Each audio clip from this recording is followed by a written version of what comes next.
네, 여러분 안녕하세요. 네, 반갑습니다. 저는 오늘 사회를 맡은 디지털 헬스케어 서비스를 하는 코리아 메디케어라는 회사의 강양구라고 합니다. 제가 사회를 맡게 된 이유는 제가 사이언스북스에서 책을 몇 권 낸 인연으로 네, 사이언스북스에서 하는 이런 행사의 사회를 거의 도맡아하고 있는 것 같습니다.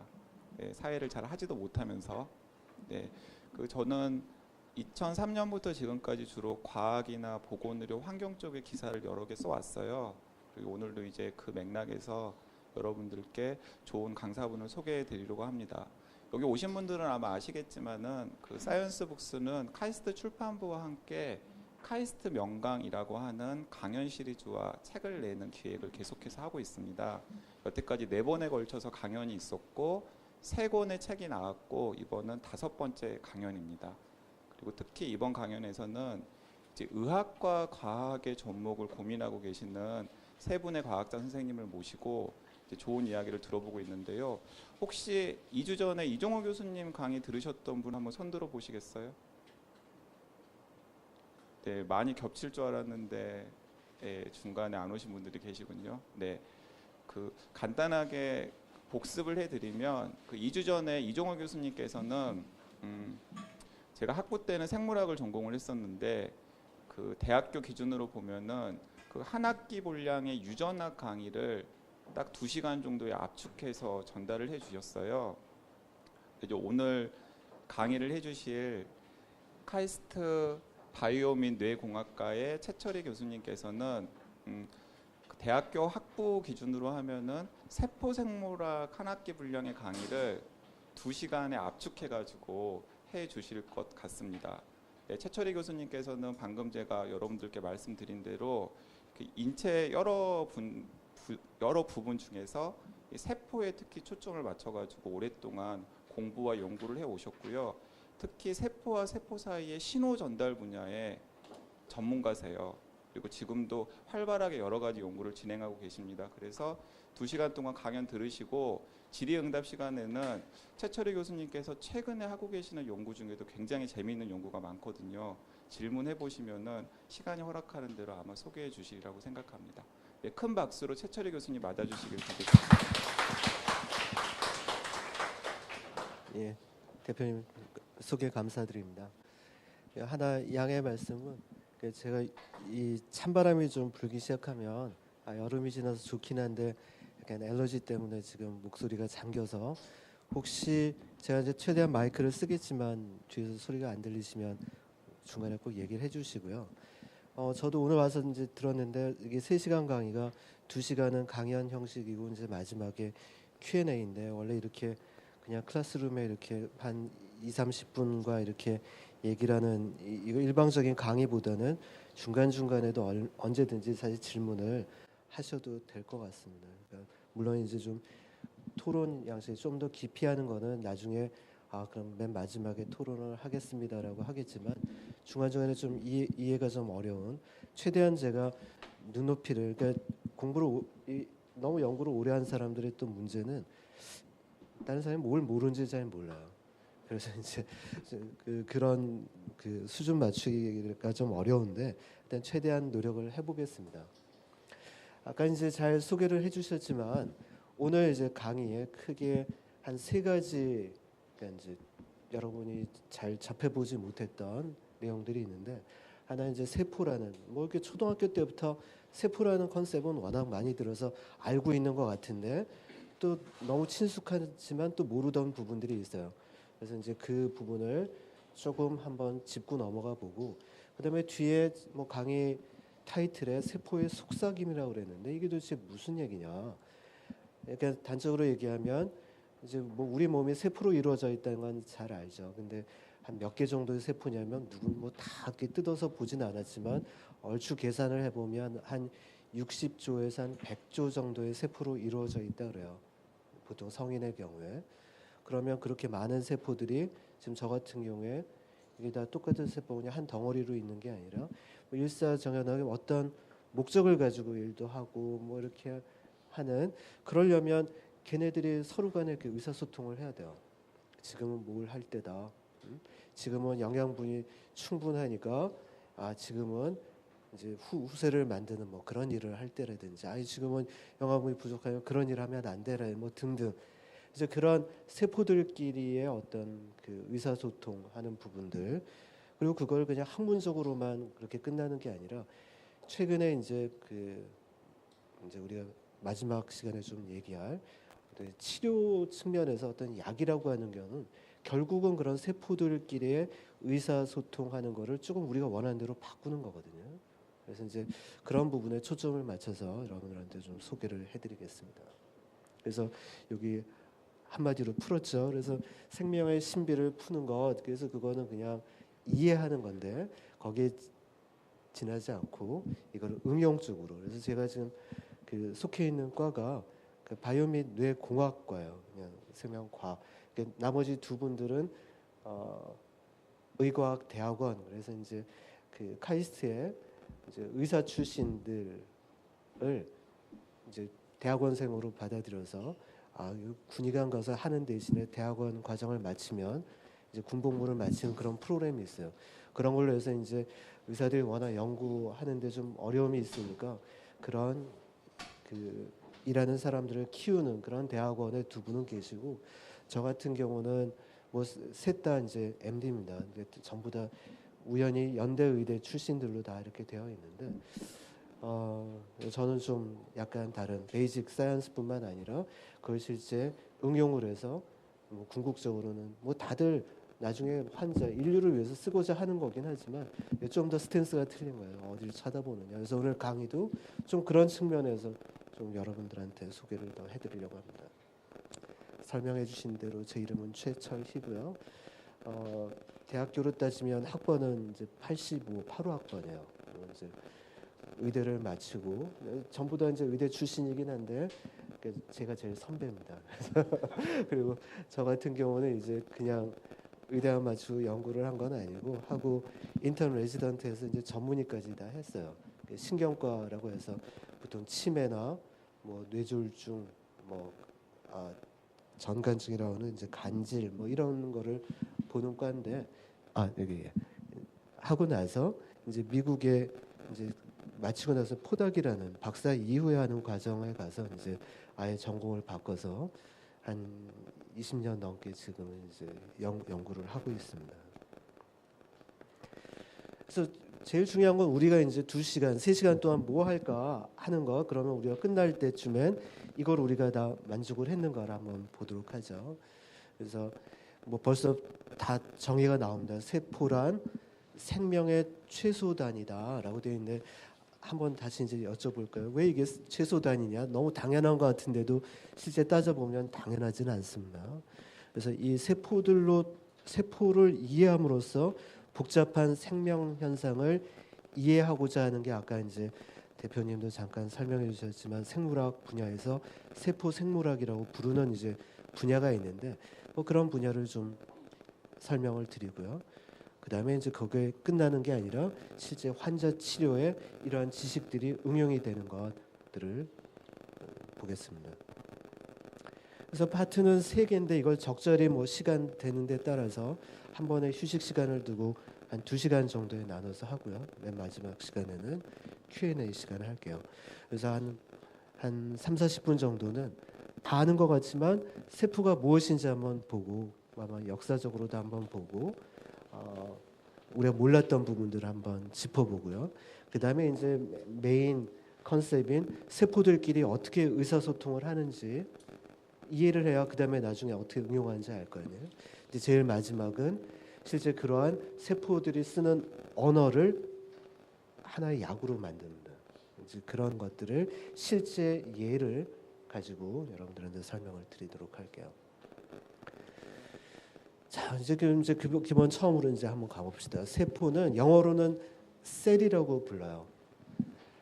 아마 이제 그 중고등학교 때 보면 다 이제 정의는 뒤에도 얘기 나오기 전에 다 잘 나오는데 셀 그러면 또 좀 익숙한 표현이 있는데 여러분들 지금 앞에도 다 전화 이렇게 놓고 계신데 이게 모바일 폰이라고도 하지만 영어로는 셀룰러 폰이라고도 그래요. 근데 그러면 뭐 다른 거냐면 사실 어원이 같은 겁니다. 우리가 말하는 세포의 기본 단위인 세포나 아니면 여러분들 들고 다니는 셀룰라 폰의 셀이 같은 거예요. 그럼 이게 세포폰이냐? 사실 그건 아니고요.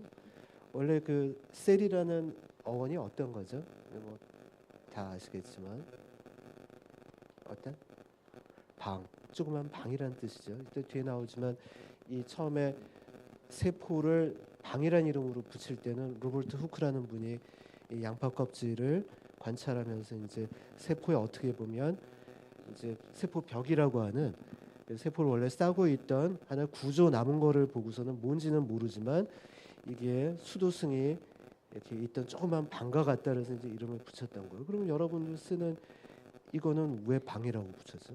방폰인가요? 하여튼 뭐 그런 얘기들 뒤에 이제 한번 하도록 할게요. 아까 세포는 생명체의 가장 기본 단위다 그랬어요. 이따 얘기 나오지만 세포보다 좀 더 세포들이 이렇게 막 모여서 더 큰 구조를 만들기도 하고 아니면 세포를 자르면 더 작은 구조들 나와요. 뭐 저번 시간에 이종호 교수님 강의를 들으셨던 분들은 그 생명 현상의 가장 중요한 유전 정보를 가지고 있는 핵산 같은 경우는 세포 안에 제일 중요한 금고 안에 딱 숨겨져 있는 이제 그런 것들이 되는데 그런데 DNA 같은 거를 가지고 생명체의 기본 단위다라고 얘기하진 않아요. 그러면 세포를 기본 단위다라고 얘기할 때는 뭔가 이유가 있을 텐데 보통 질문 많이 하지만 먼저 답을 드릴게요. 왜냐하면 더 이상 자르면 더 잘라질 수는 있지만 그렇게 되면 생명체가 가지는 성격을 잃어버리는 거예요. 그러니까 생명체가 가지는 성격을 그대로 유지하면서 가장 작은 단위이기 때문에 기본 단위다라고 얘기를 합니다.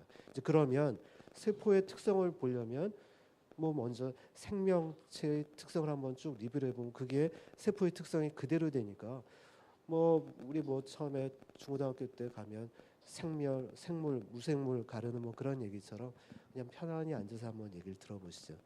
너무 잘 아는 것 같지만 또 얘기 들어보면 또 좀 이렇게 아주 간단하지는 않습니다. 그러니까 생명체의 특징 그러면 여러 개 나눌 수 있는데 제가 볼 때 제일 중요한 거는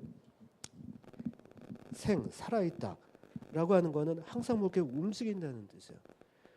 그냥 무생물처럼 가만히 있는 거예요. 그러니까 외부 환경의 변화에 따라서 항상 거기에 맞춰서 대응하는. 그럼 대응하기 위해서는 뭐예요? 외부 환경을 인지를 할 수 있어야 되고요.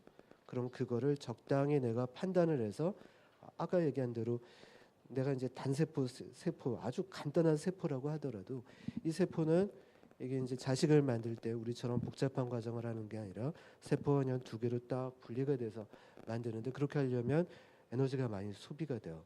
근데 지금 별로 환경이 좋지 않은데 그런 거를 시작해 버리면 중간에 그냥 제가 죽어버릴 수도 있어요. 굉장히 위험한 일이죠. 그러니까 내가 지금 그런 걸 할 때냐 아니냐를 심지어는 아주 심플한 세균과 같은 뭐 단세포부터 아니면 우리 모든 생명체가 그런 것들을 통해서 살아가는 겁니다. 그러니까 외부 환경을 항상 감지하고 적절하게 반응을 해야 된다 하는 것인데요. 이제 그러기 위해서는 이 안에 중요한 컨셉이 이제 항상성이라는 호메오스테시스라는 개념이 나옵니다. 여기 그림이 하나 나오는데 여기 보면 어떤 개가 항상 일정한 거를 유지하는 거는 두 가지가 있어요. 마치 그 어떤 그릇에 물을 담아놓고 그게 일정한 수면을 유지하는데 빠져나가는 것도 없고 들어오는 것도 없지만 항상 일정해요. 그렇죠? 이럴 수도 있지만 나가지만 나가는 만큼 항상 들어오는 시스템이 있습니다. 이렇게 따져보면 이 시스템이 아까 얘기한 반응을 하고 거기에 많이 나가면 더 들어와야겠죠. 이제 그렇게 생각하면 이렇게 다이나믹하게 항상 이제 그 스테디 스테이트를 유지하는 평형 상태를 유지하는 게 살아있는 거고요. 이 상태는 좀 더 이제 그 학문적으로 얘기하면 이퀄리브리움이라고 하는데 생명체 현상으로 보면 이거는 죽음과 같아요. 더 이상 아무런 변화, 인도 없고 아웃도 없는 그런 상태를 의미를 하는 거죠. 그 다음에 또 하나는 아까 설명을 했지만 생명체의 어떻게 보면 가장 큰 골은 사람들마다 좀 뭘 똑같은 걸 볼 때 어떻게 쳐다보느냐 이건 이제 철학의 의미인데 어떤 사람들은 생명체는 이 사람의 유전 물질을 전달해주는 하나의 그냥 운반체로만 보는 사람들이 있어요.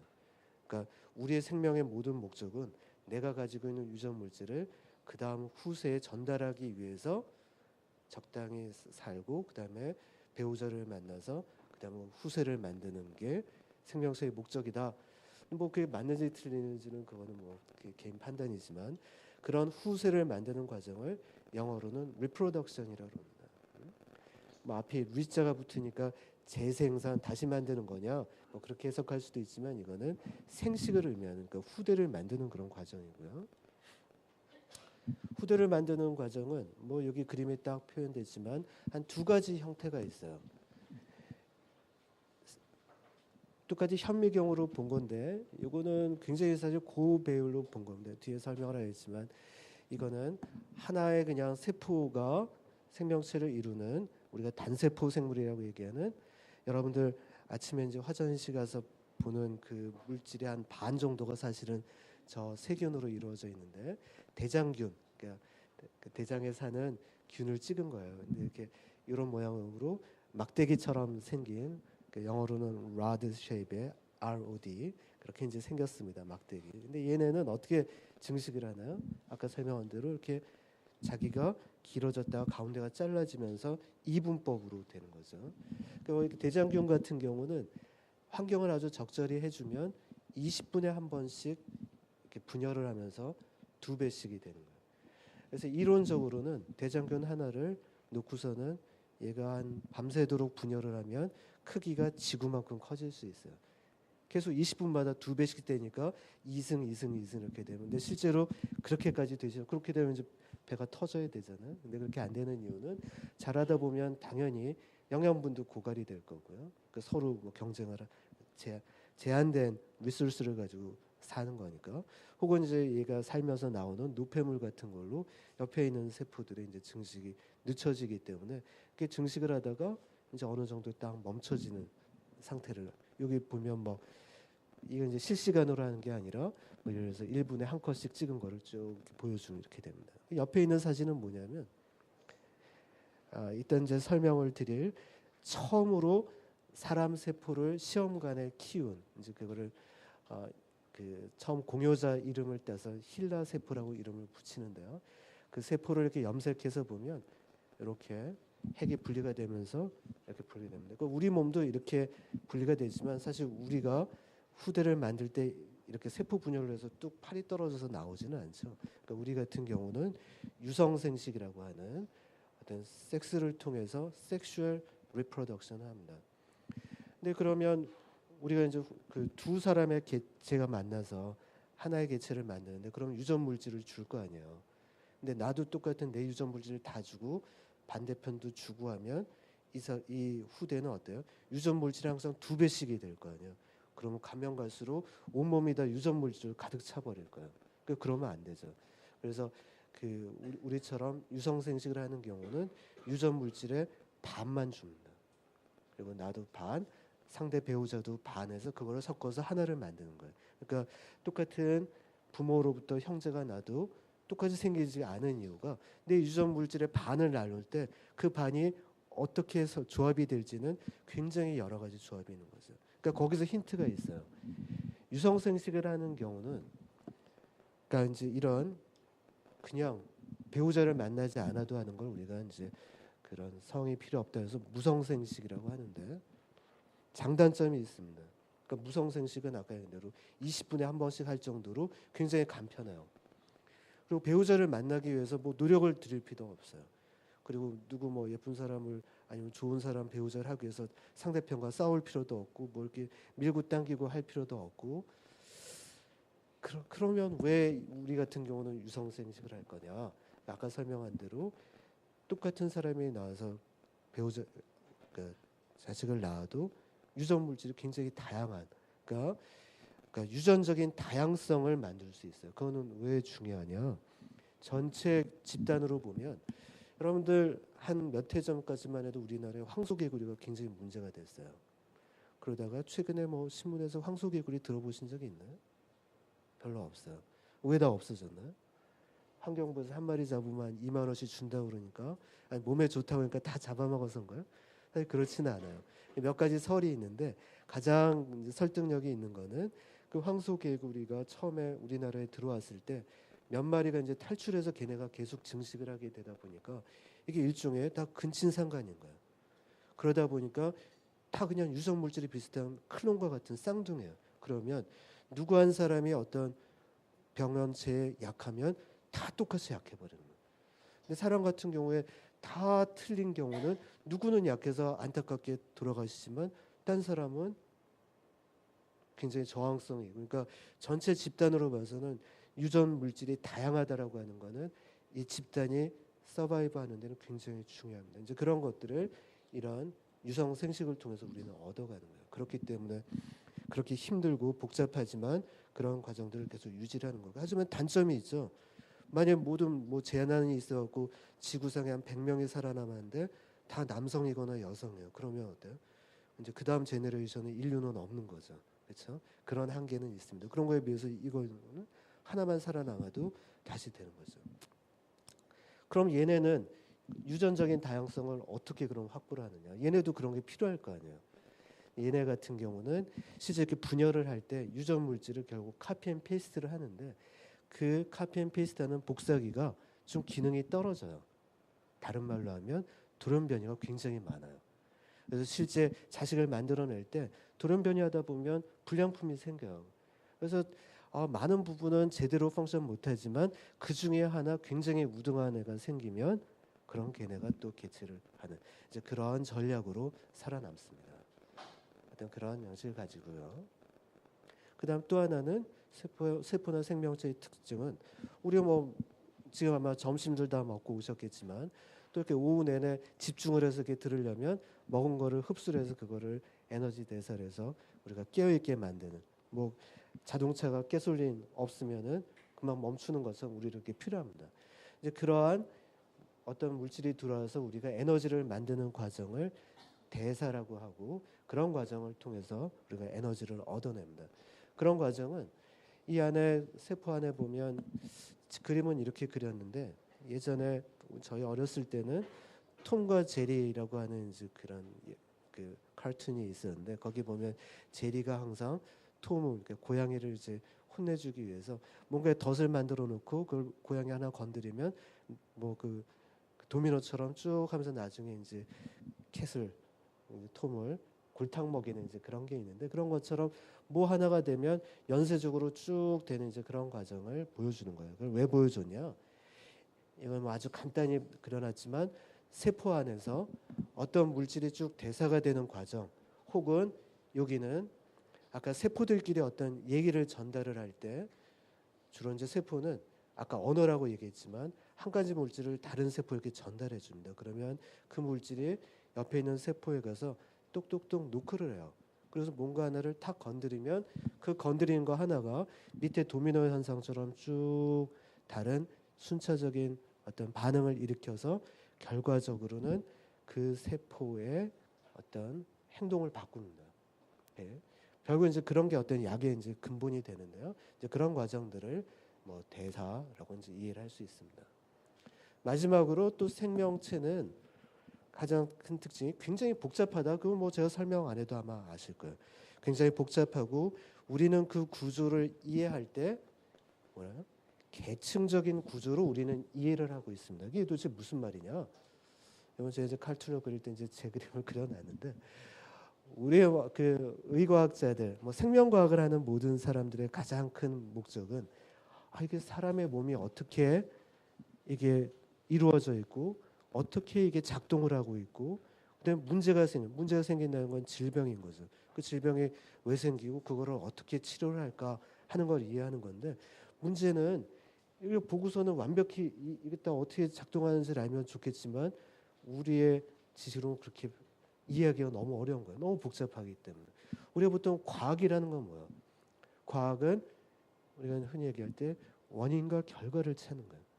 어떤 일이 일어날 때 그 일의 원인이 뭐냐? 그 원인과 결과를 이해를 해서 원인을 바꿔서 이 결과를 얻고자 하는 그런 관계를 이해하고 싶은 건데 사실 생명과학이라고 하는 거는 아직 그 의미에서는 완벽한 과학의 필드에 못 들어갔어요. 왜 그런 얘기를 하냐면 우리가 만약 거미줄을 한번 생각해 보세요. 굉장히 복잡한 거미줄의 한쪽을 흔들어서 다른 쪽이 움직이는데 야 여기를 흔든 게 되니까 이게 원인이야라고 생각하기에는 이거는 서로 연결이 돼서 얘가 얘의 원인이 될 수 있지만 나중에 거꾸로 얘가 그러니까 복잡한 그래서 그런 것들을 우리가 복잡계라고 얘기하는데 그렇기 때문에 이 자체로만 이해할 수가 없어요. 그래서 우리가 수백 년 동안 특히 현대 과학은 어떤 어프로치를 해왔냐면 전체가 복잡하니까 그럼 부분 나눠서 좀 우리가 이해하기 쉬운 수준까지 한 다음에 그걸 이해한 다음에 합쳐서 이해를 해보자라는 게 사실은 서양 과학의 이제 가장 기본입니다. 그런 어프로치를 뭐라고 하죠? 전체를 좀 나눠서 이해한 다음에 다시 합치는 그런 어떤 그래서 혹시 환원주의 얘기 들어보셨나요? 리덕션, reduce라는 건 뭘 이렇게 나눈다, 그렇죠? 그런 뜻이죠. 그래서 환원 우리가 좀 어렵지만 부분 나눠서 이해한 다음에 다시 전체를. 그러니까 예를 들면 우리가 이제 뭐 사람 몸이 오장육부로 이루어져 있다 하는 것처럼 보통 해부학이나 생리학 같은 경우에 사람 몸을 이해할 때 어떤 한 기능을 하는 기관계를 나눠서 이해를 합니다. 예를 들면 소화계 그러면 뭐 입에서부터 저 항문까지 쭉 이어지는 소화에 관련된 모든 시스템을 그 소화계라고 얘기합니다. 뭐 혀도 거기에 포함이 되고 침샘도 포함되고 위, 십이장, 뭐 대장, 간 뭐 이런 것들이 포함되죠. 그리고 그걸 이해하기 위해서는 그걸 이루는 기관이라고 하는 아까 얘기한 뭐 위, 십이장 그런 게 하나하나의 기관이죠. 그다음에 기관은 여기 좀 조직이라는 어려운 컨셉이 있긴 하지만 결국은 이제 세포로 이루어져 있어요. 그래서 이 아래 단계로 좀 쉬운 단계로 이해한 다음에 거꾸로 이제 올라가고 싶어 하는데 거기에 이제 문제가 있어요. 이런 리덕셔니즘이 워킹을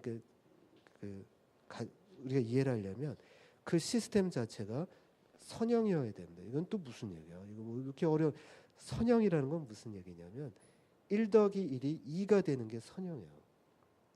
그냥 심플한 거죠. 그러니까 부분의 합이 전체가 되는 시스템이 선형이고 그런 경우에는 세포를 연구한다면 그 지식을 그냥 이렇게 합치기만 하면 개체를 이해할 수 있지만 아마 여기 이제 조금 나이 지긋하신 분도 있고 아니면 거꾸로 젊은 친구들도 있는데 이게 부모님이 자식들한테 야 공부 좀 해라 한 번 잔소리하면 워킹할 수 있어요. 근데 2번 잔소리하면 3번 하면 효과가 2배, 3배가 되나요? 이제 어떨 땐 갑자기 0이 되기도 하고 마이너스가 되기도 해요. 그렇죠? 이런 게 바로 대표적인 비선형계고 생명체가 그런 비선형계의 또 대표적인 예입니다. 그렇기 때문에 현재 우리가 가지고 있는 기존 현대 생물학의 어떤 이해가 전체 개체를 이해하는 데는 아직도 상당한 문제들이 있어요. 그래서 도대체 그런 생물학에는 많은 사람들이 나라에서 그렇게 세금을 많이 줘서 막 연구도 하고 맨날 뭐 신문에 야 이제 무슨 질병이 다 밝혀지는 것처럼 막 하는데 왜 아직도 안 되냐 하는 것들은 우리가 그런 지식을 어느 단계에서 이해하고 있느냐에 따라 틀린 거예요. 그래서 보통 우리가 이런 세포 단계에서 큰 발견할 때 그런 것들을 일반인들한테 그래도 설명할 때는 이게 나중에 이 질병을 이해하는데 아주 근간이 됩니다라고 표현하지만 그게 실제로 갈 때는 아직도 굉장히 많이 남아 있는 거죠. 이번 강의를 통해서 이제 그런 것들을 좀 이해하시면 될 것 같고요. 아까 제가 세포는 이 생명체의 가장 기본 유닛이다라고 얘기를 했는데, 자, 이 세포도 또 잘라도 그 안에 또 많은 물질들이 있어요. 실제 우리 몸을 이루는 아까 이제 유전 물질인 핵산도 있고, 실제 우리 몸에서 생체 현상을 나타내는 물질은 단백질이라는 물질도 있고요. 그다음에 아까 이제 가솔린과 같은 탄수화물이나 뭐 지질 같은 것도 있어요. 근데 그런 것들을 생명체의 기본 단위라고 부르지 않는 이유는 그 자체는 따로 뒀을 때 생명이 가지는 특성의 아주 일부만을 가지고 있지 전체의 특성을 가지지 못하기 때문에 기본 유닛이다라고는 안 부르는 거죠. 여기 제가 옆에 자를 갖다 놨는데 이 자는 좀 특이해요. 하나하나 스케일이 다 1cm, 1cm, 1cm가 아니라 이거는 단위가 커질 때마다 10배씩 증가를 하는 겁니다. 그래서 미터 단위서부터 3단계 오면 1000분의 1이 되고 또 1000분의 1이 되는 거예요. 그래서 잘 아시다시피 미터의 1000분의 1은 밀리미터잖아요. 그렇죠? 마이너스 3승. 마이너스 6승이 되면 마이크로가 되죠. 10의 마이너스 6승 미터는 1 마이크로인데 생명체에서 1 마이크로 정도 되는 사이즈가 딱 뭐냐면 아까 봤던 대장균 크기가 1 마이크로 정도 돼요. 그리고 우리 몸을 이루는 대부분 이제 사람의 세포 같은 경우는 가장 작은 세포는 모세혈관을 막 비집고 다니는 적혈구가 한 5에서 8 마이크로 정도 돼요. 모세혈관 크기가 5에서 10 마이크로 정도 되는데 이 적혈구는 이렇게 사이즈는 8 마이크로 정도 돼도 얘가 이렇게 휠 수 있기 때문에 작은 모세혈관을 이렇게 지나는 갈 수 있습니다. 뭐 거기에 비해서 보통의 세포들은 한 수십에서 한 100 마이크로 정도 되고요. 어떤 아주 일부 세포 같은 경우는 예를 들어서 제가 지금 이렇게 막 얘기를 하고 이제 팔을 움직이잖아요. 이 팔을 움직이게 만드는 신경 세포 같은 경우에는 딱 2개가 그 일을 합니다. 제 뇌에서 움직여라 하는 세포가 하나 있고 걔가 이러한 전선줄 같은 것이 쭉 연결이 돼서 제 척추까지 내려와요. 그리고 거기서 다른 신경세포를 만나서 제 팔까지 오는 2개의 신경세포가 뇌에서부터 제 팔을 움직이는 데 관여를 하는데 그래서 뭐 다리를 움직이는 세포 같은 경우는 그 세포의 길이는 1m가 넘기도 해요. 하지만 그거는 여기에 보이는 전선처럼 되어 있는 요 구조뿐이고 실제 세포 크기 자체는 대부분 수십 마이크로 정도 된다. 그러니까 대강 크기가 보통 뭐 사람들 개체 같은 경우는 농구 선수 뭐 2m 넘는 경우 있지만 대부분 뭐 한 150에서 한 2m 사이 정도 될 거예요. 그러니까 미터 단위에서부터 쭉 내려가서 세포는 수십 마이크로 정도가 되는 거고요. 그다음에 이제 뭐 DNA 그런 것들은 그보다 더 구조가 작아집니다. 여러분 잘 아시는 마이크로에서 또 1000배가 더 줄어들면 10의 마이너스 9승이죠. 여기는 또 유명한 그 단위가 나옵니다. 나노미터가 돼요. 나노는 9라는 뜻입니다. 그러니까 10의 마이너스 9승이기 때문에 나노라고 하고 최근에 이제 나노 과학 그런 것들이 이제 많이들 나오죠. 이 나노가 왜 각광을 받느냐? 여러 몇 가지 이유가 있는데 생물학 분야에서 말고 일반 이제 물리학이나 그런 분야에서 나노 사이즈가 가지는 특성은 우리가 어떤 물체를 보는 거는 대부분 가시광선이잖아요. 가시광선의 파장 길이가 어느 정도 되는? 한 번 이렇게 넘는 얼마요? 예. 보통 이제 빨간색 영역, 그러니까 제일 긴 게 한 700 정도 되고 파란색이 한 400 정도 됩니다. 그러니까 0.4에서 0.7 마이크로 정도 돼요. 근데 우리가 어떤 물체를 보는 거는 그 파장의 반 이하가 되면 우리 눈에 안 보입니다. 그러니까 이제 그 이하 영역대가 되면 아까 마이크로보다 빛이 한 요 정도 사이즈가 되잖아요. 이 아래는 가시광선보다 파장보다 더 작아지는 물질이 되니까 광학적으로 굉장히 독특한 특징들을 가집니다. 그리고 어떤 물질이 나노스케일의 사이즈가 되면 볼륨에 비해서 서피스 에어리어가 이제 훨씬 상대적으로 커져요. 그럼으로써 이제 가지는 특성들 때문에 물리학에서는 하고 생물학에서는 나노 사이즈가 되면 가지는 특성들은 얘네가 우리 몸 안에 들어왔을 때 예를 들어서 이제 바이러스 같은 경우에도 우리 몸에 어디로 가느냐 하는 것들이 그런 나노 사이즈 특성 때문에 결정이 됩니다. 그래서 약 같은 경우도 나노 사이즈로 만들어 놓으면 그냥 혈관에 주면 얘네가 특이하게 암으로 잘 가요. 뭐 그건 나중에 기회가 되면 설명을 드릴게요. 이제 그런 것들을 최근에 이제 따로 표현해서 뭐 나노 메디슨, 뭐 나노 의학이다라고 이제 표현을 하고 있습니다. 그건 이제 사이즈에 보시면 그렇고요. 그러니까 밀리미터 1000분의 1, 그다음에 100만 분의 1이 되죠. 100만 분의 1은 마이크로. 그다음에 이제 그 0이 3개 더 생겨서 10억분의 1이 되면 이제 나노 사이즈가 된다 하는 거고요. 자, 그러면 이제 세포라는 거는 우리가 이제 우리 몸이 세포로 이루어졌다라는 거를 과학계에서 완전히 이제 그 억셉트하기 시작한 거는 실제로는 얼마 안 됩니다. 뭐 100년이 채 넘지 않았어요. 근데 아까 세포란 이름 자체는 우리는 잘 아는 로버트 후크라는 분이 아주 뭐 생각은 할 수 있지만 일단 과학이라는 건 눈에 보여야 되잖아요. 그러니까 처음으로 어떤 이런 구조, 아까 얘기한 대로 코르크 마개를 잘라서 뭔가 이렇게 비어 있는 방. 여기서 아까 설명한 대로 이제 그래서 셀이라는 이름을 붙였는데 그 셀은 저 당시에 이제 후크가 생각하는 셀은 뭐였냐면 수도승이 그 자기가 있는 방이었어요. 그 수도승은 그 당시는 중세 시대 때 대부분의 금욕 생활을 하면서 아주 기본적인 그냥 먹고 자고 그다음에는 기도하는 것만 있는 거예요. 그러니까 우리도 지금 따지면 한 두세 평 정도 되는 방에 침대 있고 기도하는 것. 우리나라로 요즘 따지면 고시원이었어요. 그래서 우리나라 사람이 만약에 했으면 고시원 뭐 그렇게 이름을 붙였을 텐데 그런 의미의 이제 셀이라는 이름이 붙여진 겁니다. 그렇죠? 아까 설명한 대로 여러분들이 들고 있는 거는 셀폰인데 그건 왜 셀폰이냐? 결론적으로는 이 셀폰이 워킹을 하는 거는 기지국이 하나이고 그 기지국이 커버하는 데 무선이 다 되는데 기지국마다 커버하는 거를 그려보면 이렇게 벌집 모양이 돼요. 그래서 여기에서 내가 일로 이동하면 A 기지국에서 B 기지국으로 바뀌면서 우리는 끊이지 않고 통화를 하지만 실제로 하나하나는 저런 방처럼 생긴 구조가 커버가 된다 그래서 셀룰라 폰이라고 부르는 겁니다. 그러니까 실제 전혀 다른 거지만 똑같은 이제 방처럼 돼 있는 그래서 여러분들 그런 거고요. 자, 로버트 후크가 보기도 하고 이름도 붙였어요. 근데 그게 뭔지는 몰랐어요. 그럼 그 사람이 야 생명의 기본 구조가 이 셀이냐? 그거는 아까 얘기한 대로 그로부터도 한 200년이 더 지난 다음에야 가능한 일입니다.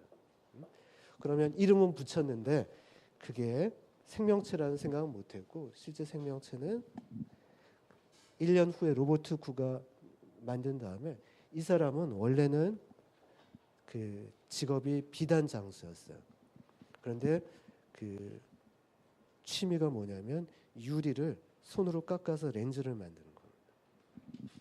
그래서 그 보통 현미경은 우리가 뭐 눈에 하는 저반 대물 렌즈 2개가 돼서 10배, 10배면 100배 뭐 이런 식으로 되잖아요. 근데 이분의 현미경은 되게 특이했어요. 이렇게 렌즈가 하나만 된 워낙 정교해서 한 200배 정도까지 이렇게 관찰이 가요.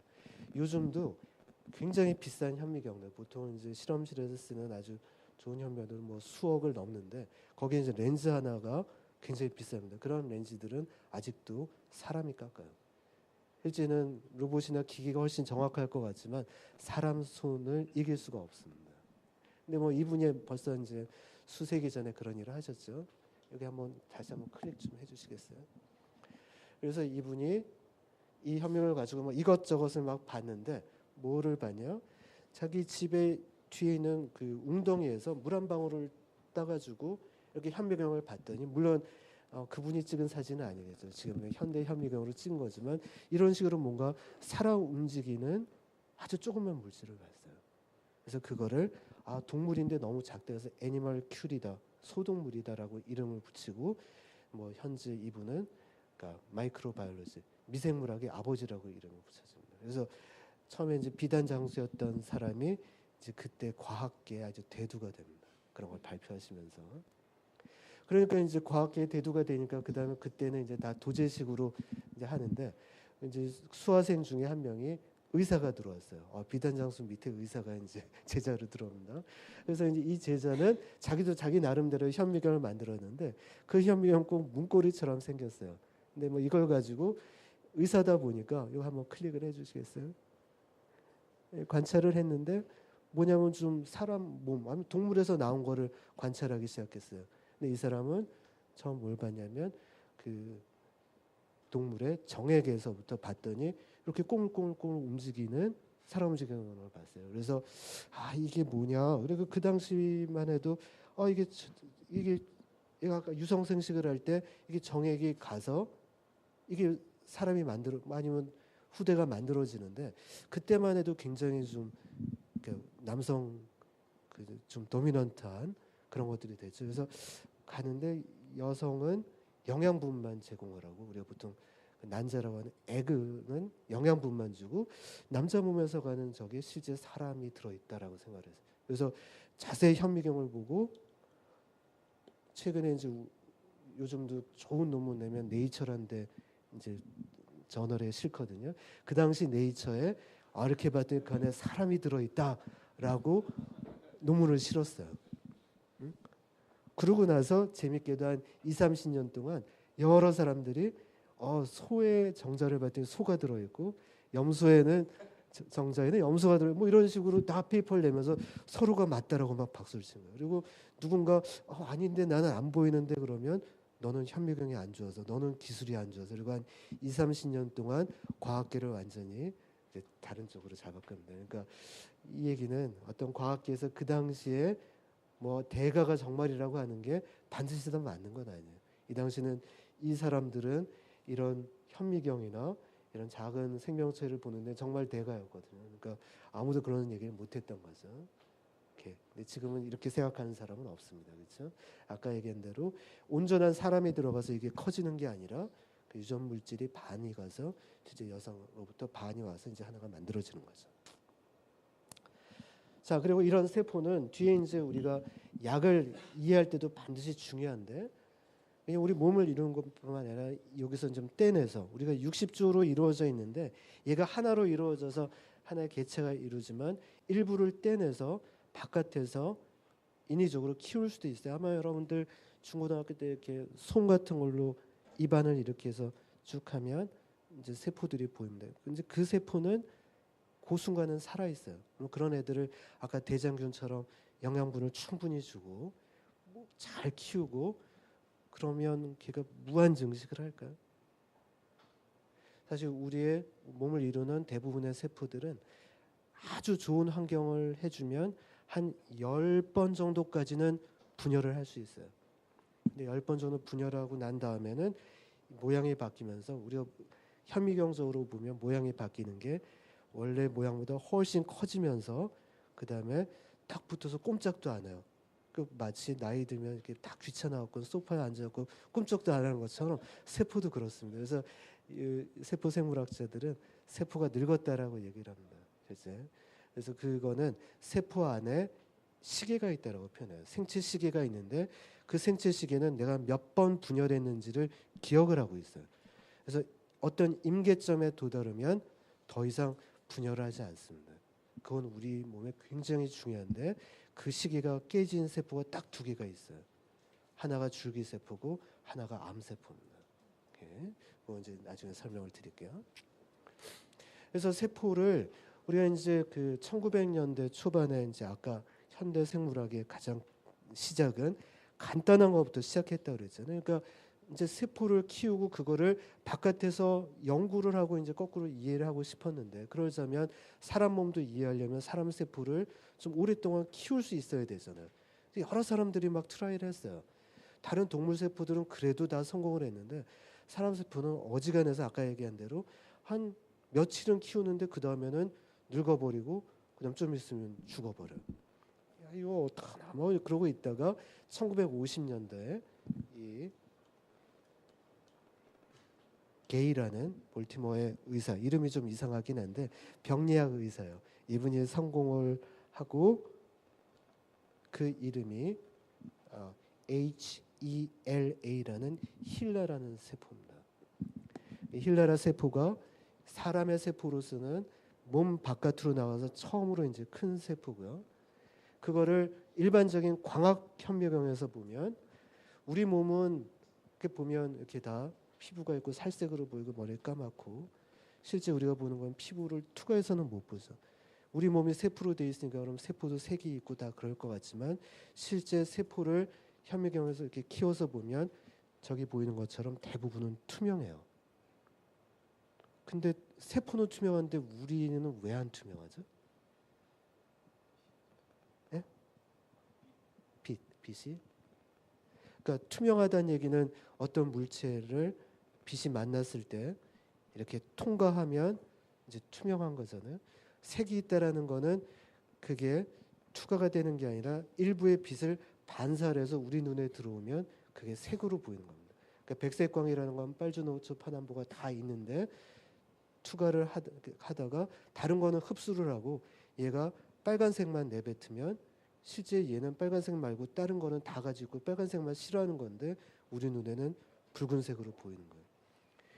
실제 식물체가 녹색으로 보이는 거는 광합성을 할 때 붉은색과 푸른색 빛을 씁니다. 그리고 파란 녹색을 버려요. 우리 눈에는 식물이 녹색인 것처럼 보이는 거죠. 오케이. 자, 그거 뭐 하고. 근데 우리는 보통 이제 요즘은 그런 말 하지 말자 그러죠. 그 살색이란 말을 뭐 핑크 이게 이제 그 사람을 누구 그 흑인 뭐 백인 이렇게 나누는 것 같다 그래서 살색이 아니라 우리 이제 뭐 핑크색 같은 대부분의 황인 정도로 그런 색으로 보이는 거는 왜 그런 색으로 보일까요? 세포는 투명한데 색소도 있긴 하지만 하나 이제 키는 일단 피부 같은 경우는 얇은 세포들이 한 10개 내지 20개 정도로 이렇게 층이 되어 있어요. 근데 이렇게 세포 하나는 투과라지만 이게 10개 층이 되면 여러분들 그 물 수면에서 밑에 이제 수조를 보면 수조가 이렇게 꺾어진 것처럼 보이잖아요. 어떤 물체가 다른 두 개가 있으면 그러니까 굴절률이 다른 물질에는 당연히 굴절률이 다르다는 얘기는 빛이 굴절이 될 때 굴절률이 다르다고 얘기를 하잖아요. 그런 부분이 세포의 경계 부분이 굴절률이 다른데 그래서 보면 겉은 이렇게 좀 보이잖아요. 투명하지만 뭔가 이렇게 다른. 근데 이런 것들이 한 10개, 20개 되어 있으면 조금씩 달라지면 빛이 들어가서 다시 와야 우리한테는 보이거나 투과되는데 가서 길을 잃어버리는 거예요. 우리 눈한테 안 오죠. 그러니까 불투명하게 보이는 거예요. 그렇죠? 그래서 실제 세포는 투명하지만 그게 여러 층으로 모여져 층층 쌓여져 있기 때문에 불투명하다 뭐 그런 거고요. 사실 그 색과 생명만 얘기해도 또 한 두세 시간은 얘기를 할 수 있습니다. 그거는 뭐 제가 딴 강의 뭐 해놓은 게 있어요. 혹시 한번 인터넷이나 그런 걸 쳐보면 그런 강의 있어요. 혹시 관심 있으면 한번 보시길 바라고요. 투명한데 그거를 염색약으로 염색을 할 수 있어요. 그래서 보통 그 세포의 가운데는 유전 물질이 있는데 그걸 핵산이라고 부른다 그러죠. 산이기 때문에 염기성 염료에 잘 그 염색이 됩니다. 그리고 바깥쪽에는 다른 걸로 염색을 해보면 핵과 다른 꼭 계란 노른자처럼 이렇게 염색이 돼서 보일 수도 있어요. 똑같은 세포인데 다르게 보는 겁니다. 훨씬 안에 구조가 잘 보이죠. 그 다음에 옆에 있는 사진은 이거는 이 두 개는 어쨌든 가시광선을 가지고 우리가 이제 보는 건데 얘는 약간 다른 걸 가지고 봐요. 뭐냐? 전자빔을 가지고 봅니다. 전자빔은 왜 사용을 하냐면 아까 웨이블랭스가 그 가시광선은 400에서 700 정도 된다 그랬죠. 그러니까 가시광선 가지고 볼 수 있는 가장 작은 거는 그거의 2분의 1이니까 200에서 한 300 정도 나노미터 이하 되는 건 보질 못합니다. 더 작은 걸 보려면 어떻게 돼요? 파장이 짧은 훨씬 에너지가 높은 거를 써야 됩니다. 그래서 엑스레이를 쓰든지 아니면 전자빔을 쓰면 전자는 이게 입자지만 원래 그거 자체를 쏴주면 파동성을 가지고 있어요. 어차피 빛이라는 거는 입자성과 파동성을 다 가지고 있기 때문에 전자빔을 가지고 물체에다 때려 가지고 이제 나오는 거를 마치 이제 카메라 그러니까 우리가 이제 카메라 모듈 같은 우리 눈은 전자를 하면 다 타버리지만 이제 기계를 써서 그걸 가지고 이미징을 해서 거꾸로 보여줄 수 있어요. 그러면 훨씬 고해상도로 볼 수 있죠. 그때는 우리가 이제 그런 거를 해상도 영어로는 레졸루션이라고 얘기를 하는데 자, 이 사진을 이걸 우리가 이제 사진을 가지고 있어요. 그러면 이거를 그냥 무조건 한 100배 정도로 크게 해서 한번 확대를 해서 볼 수 있어요. 그렇죠? 그런 거는 확대라고 얘기하는데 확대한다고 이 안의 구조를 자세히 볼 수 있을까요? 여러분들이 이제 매일 오는 요즘은 신문들 잘 아니면 이 프린트아웃된 저 그림에 뭐 지금 앞에 계신 분이 그 게이 박사의 얼굴을 이렇게 보고 있는데 그걸 이렇게 확대한다고 그 사람의 점 피부 깊숙이 볼 수 있나요? 확대한다고 자세히 볼 수 있는 건 아니에요. 그러니까 확대라는 개념은 말 그대로 이제 배율 개념이지만 우리가 얼마나 정확히 볼 수 있느냐는 거는 해상도라는 말을 하는데 해상도는 좀 더 과학적인 의미를 따지면 두 개의 점이 두 개라고 인식할 수 있는 가장 가까운 거리를 해상도라고 합니다. 정의는 그렇고요. 근데 그 해상도는 아까 얘기한 대로 내가 지금 보고 있는 빛 파장의 2분의 1 이하는 못 보는 거예요. 그거는 물리 법칙입니다. 그래서 전자빔을 쓰는 경우 우리가 뭐라 그럽니까? 전자현미경이라고 불러요.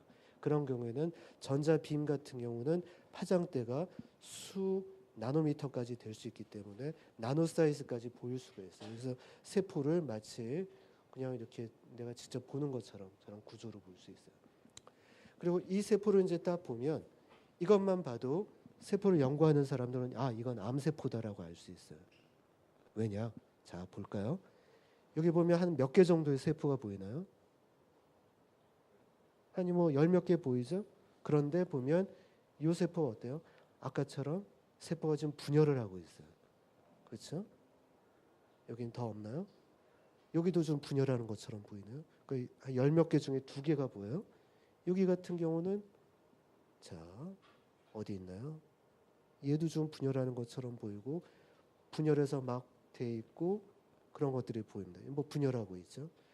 전자현미경 딱 보이지만 두 개가 분열해서 하나가 두 개로 되는 과정을 지금 딱 찍고 있어요. 우리 보통에서 아까 이제 잇몸에서 이렇게 해서 보면 한 1000개 중에 하나 정도가 분열해요. 얘는 10개 중에 하나. 이거는 정상세포가 아닙니다. 그리고 정상세포가 아닌 게 아까 이름을 힐라라고 붙였다고 그랬는데 어디서 왔냐? 이분의 이름에서 왔어요. 헨리에타 렉스라고 하는 이제 흑인 여성이었는데 1950년대 이분이 갑자기 배가 아파서 이제 병원을 찾아갔어요. 그래서 검사를 했더니 그 문제가 있다. 그래서 자궁에서 덩어리를 떼서 이 게이 박사가 누구냐면 병리 의사예요. 그 덩어리를 가지고 현미경을 봤더니 아 자궁암입니다. 라고 했는데 한 두세 달 이내 치료도 하기 전에 환자는 돌아가셨어요. 그리고 이제 이 병리 의사는 그 세포의 나머지를 냉장고에 얼려놨다가 원래 옛날에 동물 세포들을 할 때는 어떻게 했냐면 그 조직을 이렇게 좀 떼낸 다음에 이거를 엄청나게 가는 걸로 이렇게 막 갈아요. 우리 생각할 때 막 갈면 세포도 터질 것 같지만 웬만큼 이게 정교하지 않으면 세포 크기가 훨씬 그 가는 맷돌보다 작기 때문에 세포를 터트리기도 힘들어요. 이렇게 막 간 다음에 그 다음에 그거를 쭉 뿌려놓고서 이제 영양분을 주면 이제 거기서 세포가 사는 그런 식이었어요. 그러니까 이분이 그냥 그걸 따라서 해봤어요. 그랬는데 저렇게 이제 살아 있어. 그래서 환자 이름을 붙여서 힐라라고 했고 실제 저 세포는 지금 저희 연구실에서도 키우고 있고 냉장고에도 있고 전 세계에 보면 한 100톤 정도의 지금 세포가 있어요. 그러니까 환자는 벌써 한 60년 전에 돌아가셨지만 세포는 아직도 살아 있습니다. 좀 약간 으시시하죠. 그리고 그 세포 같은 경우에 현대 생물학을 있게 만든 그러니까 사람 세포를 연구하는데 가장 많이 쓰이게 되고 그다음에 또 하나는 굉장히 이제 돈이 되는 약물을 만드는 공장으로도 사용이 되고 있어요. 그래서 이제 최근에 이슈는 그거 가지고 제약회사가 엄청난 돈을 수십조를 벌었는데 그럼 저 세포를 제공한 뭐 환자는 죽었지만 그 보호자들 아직도 굉장히 빈민층으로 살고 있어요. 그러면 뭐 좀 일부러 우리한테 줘야 되는 거 아니야? 우리도 좀 있지 않아? 해서 몇 해 전에 이제 법정 소송을 했어요. 근데 이제 졌어요 결국은. 왜냐하면 그 당시는 뭐 그런 것들을 할 뭐 이제 최근에는 그런 게 여러 가지 윤리법에 의해서 당연히 연구용이나 아니면 상용으로 어떤 사람의 너의 조직을 떼서 내가 뭐 연구를 할게 할 때는 동의를 받아야 되지만 뭐 그 당시는 그런 게 없었기 때문에 그래서 여러분은 유튜브에서 힐라 혹은 헨리에타 렉스 그렇게 쳐보면 굉장히 좋은 다큐멘터들이 몇 편 있습니다. 그래서 뭐 이런 것과 관련된 왜냐하면 이제 과학이 막 발전하다 보면 사실 윤리라는 거는 그걸 뒤쫓아갈 수밖에 없어요. 항상 이제 이슈들이 있게 되는데 그런 이슈들을 그러니까 책도 몇 권 나오고 해서 한번 나중에 보시기 바랍니다. 이렇게. 그래서 이 파트에 요약을 한번 해보면 자 아까 이제 세포는 가장 기본적인 단위죠. 그리고 세포 내부에는 여러 것들이 있고 있습니다. 뭐 굉장히 요약이 짧았네요. 아까 두 개로 나눈다고 했으니까 두 번째를 좀 짧게 빨리 하고 그 다음에 세 번째 파트를 하도록 할게요.